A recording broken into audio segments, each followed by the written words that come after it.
Alright, what's up, folks? Monday, September 19th, 2016. Rich Van Tassel with you, giving you our preview of tonight's Monday Night Football game. The Chicago Bears are hosting the Philadelphia Eagles. The injuries for the visiting Eagles, we have two listed as out. Zach Ertz, the tight end, Leotis McKelvin, the cornerback. For the Chicago Bears, one listed, Kyle Fuller, a cornerback, is questionable. The Bears are 0-1. Philadelphia is 1-0. Philadelphia really handed it to a Cleveland Browns team that's pretty poor, so I don't know how much you're going to take out of Philadelphia being able to beat the Cleveland Browns. Chicago lost to a Houston team last week that's 2-0. So it's going to be certainly a competitive game from what I would see, and I would expect Chicago to be able to come out, but we'll get into that later. We're going to have to find out if Carson Wentz can do it against a much more professional defense.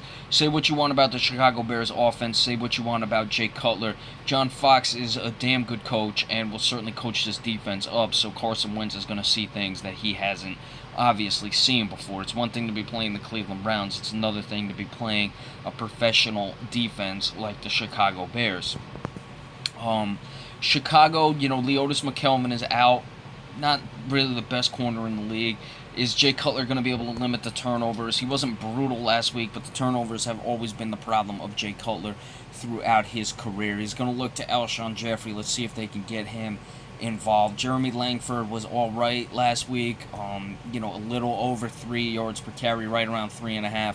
He's going to have to be better than that. He only had 57 yards, 17 carries in the first game, so they're going to certainly have to get him more involved and allow him to keep Jay Cutler from having to drop back and throw the ball a lot.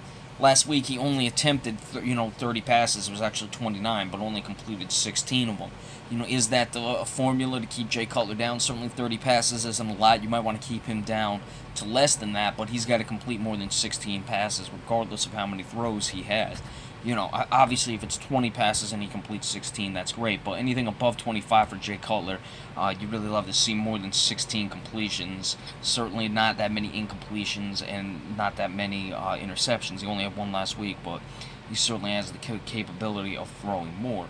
Carson Wentz, are they going to have him throw almost 40 times like they did last week? I don't know.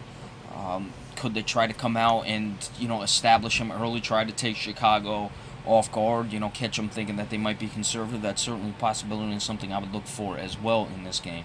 I'm not too high on Philadelphia this year. I think Carson Wentz is going to come back down. Obviously, Cleveland is not that good of a team, so to me, to make that much out of what happened last week is a bit foolish, so we'll have to see. And Chicago, like I said, regardless of what you think of their offense, I think that their defense, coached by John Fox, is certainly good enough, even if Kyle Fuller doesn't go, but again, questionables I always expect to go. And I like the Chicago Bears at home to get off the schneid and score relatively, a lower scoring, more sloppy game. I think it'll be a little bit better played than, let's say, that Giants-Saints game yesterday. So I'm liking the score to be around 24-19 in favor of the Chicago Bears. And I say 19 points because I think Philadelphia will be able to get some field goals. If you score 19, that's 4 field goals and 1 touchdown. I like it being that way, where Philadelphia struggles to find the end zone, stays in it because they're kicking enough field goals but just can't put it away.